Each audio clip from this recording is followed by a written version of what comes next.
Hi there, folks. Today we're looking at factoring trinomials. Remember, trinomials are when we have three terms. That's what a trinomial is. Remember, monomial is one term, binomial is two terms, trinomial is three terms. And so what we're going to do to factor a trinomial, all right, is we're essentially going to do factoring by grouping, all right? But factoring by grouping, we put things in groups of two. That's hard to do that when we have three things. So let's consider the following examples. We've done a couple like this, and one of the things we noticed after we factored it is that the original problem could have been written as a trinomial, but this is just a reminder of how factoring by grouping works. We're going to put these guys in groups of two, so I put these guys in a group, and I put these guys in a group. And now I look at the first group and say, what's the greatest common factor? Well, they each have a 2 in common. They each have an x in common, and when I factor that out, it leaves me with a 1x and a plus 2. All right, remember when you divide, you subtract the exponents. Out of the second group, I see that minus 3 to start. That first thing's negative, so I'm going to factor out a negative. And then they have a 3 in common, so I'm going to factor out a negative 3.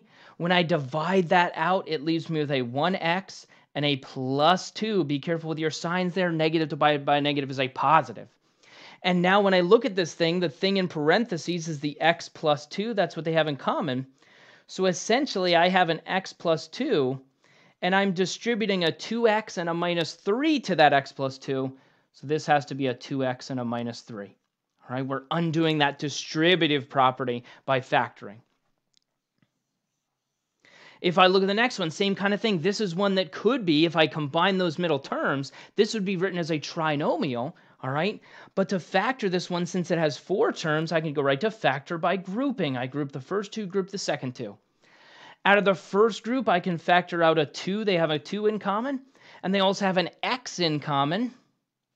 And when I divide that out, 4 divided by 2 is a 2. If I take away one of the x's, I'm left with x. 10 divided by 2 is a 5. If I take away that x, I don't have any x's left. Out of the second group, remember with factoring by grouping, we have to factor something out. So here, the only thing I can factor out is a 1, and I'm going to make it a positive 1 because that first value in those parentheses is positive. When I divide that out, it leaves me with a 2x and a plus 5. Now I look at my parentheses, I see the 2x plus 5. So that's one of my factors. It's a 2x plus 5, and it looks like I'm distributing a 2x and a 1 to that 2x plus 5. So my other factor is a 2x plus 1. Okay? But now what happens is if I think back and look at the original problem could be written as a trinomial. The question becomes, if I have a trinomial, how do I rewrite it as those 4 terms so that I can factor by grouping? All right? Because in reality, I could take a trinomial and rewrite it as any number of different 4 terms, okay? So there's a lot of different 4-term combinations I could use for each trinomial, but there's only one that will allow me to do this factoring, okay? So the whole process that we're going to go through here is really just a way of identifying the values we need to rewrite this thing as 4 terms, okay? And this looks like a lot, all right? But as you read it, this is much easier in practice than it is in writing, all right? So this looks more complicated when we're looking at all the words here, but when you actually start to practice it and do it, it's much easier than it looks here, all right? So the first thing we're going to do is build a bridge, all right? And when we think about trinomials, let me mention this. They're in this form. They're in the form ax squared plus bx plus c. So you'll hear me a lot of times refer to that first coefficient. The first number is a, the middle coefficient, that middle number is b, and the last coefficient, that constant term, that number at the end, you'll hear me refer to it as c, okay? So when I start talking about a, b, and c, I'm talking about the numbers in front of the variables. I'm talking about the coefficients a, b, and c, okay? So when we build a bridge, so build a bridge is the first step, and that's not a real math term, all right? That's just a nice way of remembering what to do here. So build a bridge, we take the first coefficient times the last coefficient. So we're going to multiply these.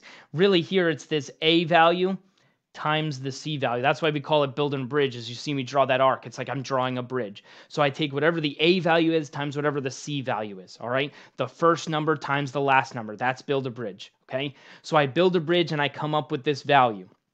Then I want to find two numbers that multiply together to give me that first value, that bridge number, but add together to give me the middle coefficient, okay, that add up to that B value in the middle, all right? So when I talk about B, I'm talking about the number in the middle. So I take the first number times the last number, that's build a bridge. And now I come up with two numbers that multiply to that guy, but add to the middle number, okay? And so then what I do is I rewrite the middle term using the values that I came up with in step 2, all right? So I find out these two values that multiply to this thing but add to this other thing, and I rewrite the middle term using those numbers, all right? They become my coefficients. And really, those first 3 steps, all of this is just us rewriting 3 terms as 4 terms, all right? And the only reason we're doing that is because we want to factor by grouping. And if I have 3 terms, I can't really put them in groups of 2. Somebody's going to be left out. But if I have 4 terms, I can put them in groups of 2, and now factoring by grouping works, okay?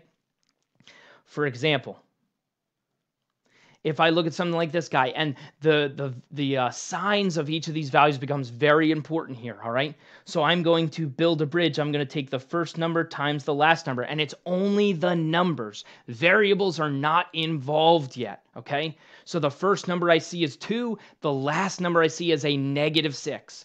When I do 2 times a -6, that gives me a -12, okay? So now, step 2, I want 2 numbers that multiply to the bridge, which is -12. So multiply to this guy, but add to the middle coefficient, which is this one right here. And that's a +1. And yes, it has to be a positive one, a +1, okay? So I need 2 numbers that multiply to a -12, but add to a +1. And so it might take a little bit of guess and check. You might have to think about it a little bit. But the 2 values are a +4 and a -3. See, 4 times a -3 gives me a -12. They multiply to -12. But 4 plus a -3 gives me a +1, all right, which is that middle number. So now here's what I do. I just rewrite the middle term. In other words, this 2x squared is going to stay as a 2x squared. This -6 on the end is going to stay as a -6. But that middle thing, that +1x, instead of writing +1x, I'm going to write +4x and -3x. And here's the thing. When I combine those, that still gives me a +1x, all right? So it's still the same value as what I had, but it looks totally different, all right? So instead of writing that middle term as a 1x, I write it as a 4x minus 3x. It's the same thing. It's the same value. It's the same amount, but I'm splitting up that middle term into 2 different terms. And the whole point of that, I now have 4 terms. Ready? Factor by grouping. I group the first 2, I group the second 2. Out of the first group, I can factor out a 2x. And when I divide that out, that leaves me with an x plus 2. Remember, when you divide, you subtract the exponents, like we're taking the x's away. Out of the second group, they have a 3 in common, and I'm going to make it a -3 that I take out because I see that starts with a minus sign. And when I divide that out, that leaves me with a positive x and a plus 2. And now I have the 2 things in common in the parentheses, so that's an x plus 2. And to that x plus 2, I'm distributing a 2x and a -3. So that's my other factor. So there it is, factor by grouping. I went from 3 terms to 4 terms so that I could factor by grouping. That's how we factor trinomials, okay? And that's it. And again, this is undoing the distributive property. If you work backwards here, like if I were to multiply these 2 things right here, the first step would be to split it up and do this. The next step would be to distribute and get this. And the last step would be to combine like terms and get this. Okay? So when we're undoing that process, essentially that first thing of coming up with those 2 values that multiply to this guy and add to this guy, we're essentially undoing combining our like terms. Then we're undoing that multiplication by doing the factoring by grouping. We're undoing the distributive property. Okay? If I look at the next one, again, same kind of thing, build a bridge. Here I have a +4 times a +5. And guess the signs are very important there. First number times the last number, that's a +20. So now I need 2 numbers that multiply to that +20, but add to this middle guy right here, the positive 12. And yes, the sign there is very important, okay? So think about it for a moment. Multiply to a positive 20, but add to a positive 2. Would be a positive 2 and a positive 10. All right? 2 times 10 is a 20. 2 plus 10 is a 12. And so now I just rewrite that middle term. So here I have a 4x squared. That stays the same. The plus 5 stays the same. But now instead of 12x in the middle, I'm going to do a 2x and a 10x. I rewrite that middle term as two different terms. And yes, 2x plus 10x is still a 12x. It's still the same value, but it looks totally different. Okay? We're undoing combining like terms. All right? If I was working the normal way, if I was multiplying these out, I would do 2x plus 10x and get the 12x. But now I'm undoing that combining like terms. I'm splitting the 12x back up into a 2x and a 10x. And now I'm going to do my factor by grouping. I group the first two together, group the second two together. Out of the first group, I can factor out a 2, and they each have an x in common. So when I divide that out, that's a 2x and a plus 1. Again, when you divide by variables, you subtract the exponents. We're taking them away. Here I can factor out a 5, so I factor the 5 out. That leaves me the 2x and a plus 1. Again, I'm just dividing those numbers. I'm dividing out that 5. And now I see in parentheses, I have the 2x plus 1 repeated. So that means one of my factors is the 2x plus 1. And to that 2x plus 1, I'm distributing a 2x plus 5. So here's the 2x plus 5.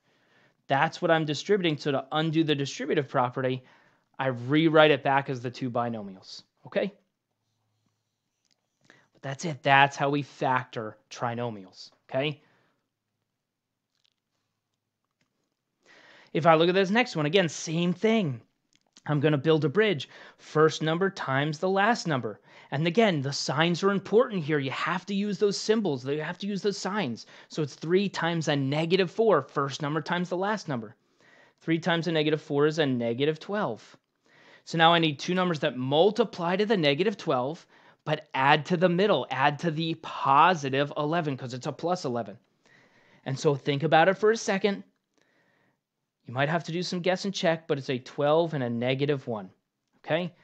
And so now I'm going to rewrite this. So instead of a 3x squared plus 11x, it's going to be a plus 12x and a minus 1x.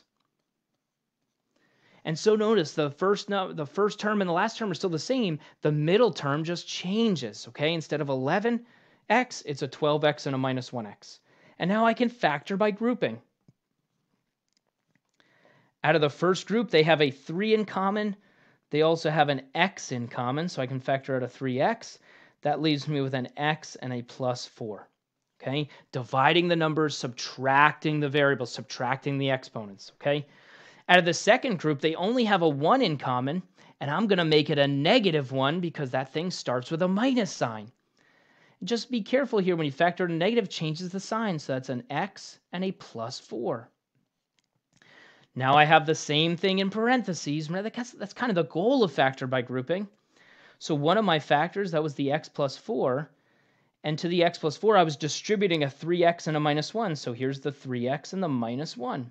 I undo the distributive property, and there's my answer. Okay?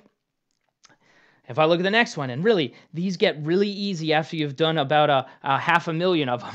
So bear with me. Just keep trying, keep practicing, and all of a sudden, you'll just be like, this is the easiest thing in the world, I promise. Okay? So build a bridge, 7 times the 3. And part of it's just remembering the process of, okay, which things do I multiply? It multiplies to what, adds to what, okay? So 7 times the 3 is a 21, and that's a positive 21. So now I need two numbers that multiply to positive 21, but add to a negative 10. And this is the ones that students find this a little bit tricky. When it multiplies to a positive, but you have to add up to a negative, you see that both values have to be negative. Negative times a negative is a positive, okay? So that's going to be a negative 7 and a negative 3, okay? Those are the two values. See, they multiply to a positive 21, but they add to a negative 10. So now I rewrite the middle term. 7x squared. That's going to be a minus 7x, a minus 3x, and a plus 3. I rewrite the minus 10x as a negative 7x and a negative 3x. I rewrite the middle term. Now I can factor by grouping. Ready? First group, second group. Out of the first group, they have a 7 in common and an x in common. When I factor that out, it leaves me with an x and a -1. Okay, so I'm dividing. I divide the numbers. I subtract the exponents. Okay. Out of the second group, they have a 3 in common. And once again, I'm going to make it a -3 because I see that thing starts with a minus sign. All right. And when I divide that out, again, it messes with my signs. Be really careful. That's going to be a positive x. And that's going to be a -1 when I do 3 divided by -3. Okay? So now the thing they have in common is the x minus 1. And it looks like I'm distributing a 7x and a -3 to that thing. So there it is. Undoing the distributive property gives me a 7x minus 3 and an x minus 1. Okay? Let's look at the next one. And one of the other things that students find the most difficult with this is just coming up with the two values. I get it. Sometimes our math sense is not the best, and that's okay. We might have to do a little guess and check here. So here, build a bridge. First number times last number. That's a -30. Again, the sign is very important. So now I need two numbers that multiply to a -30, but add to a -13. And again, you think about it. You can pause and think about it, see if you can come up with them before I do.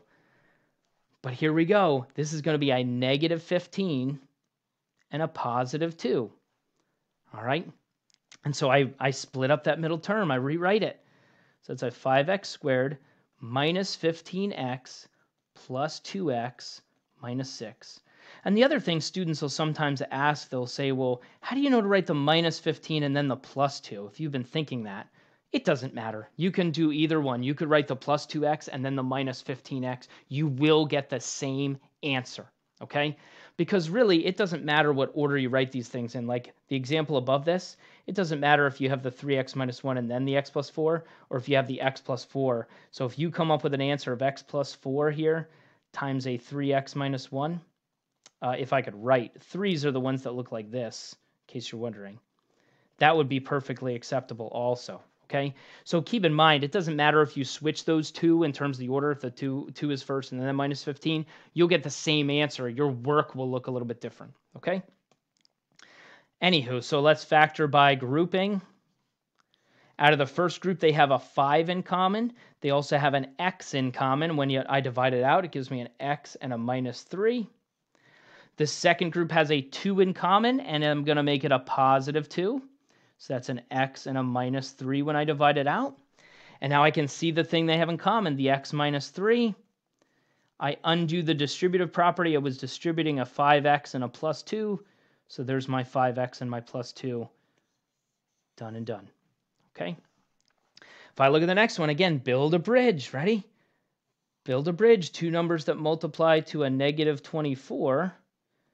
But add to a +5. So I build a bridge. I get a -24. Again, be careful with the signs.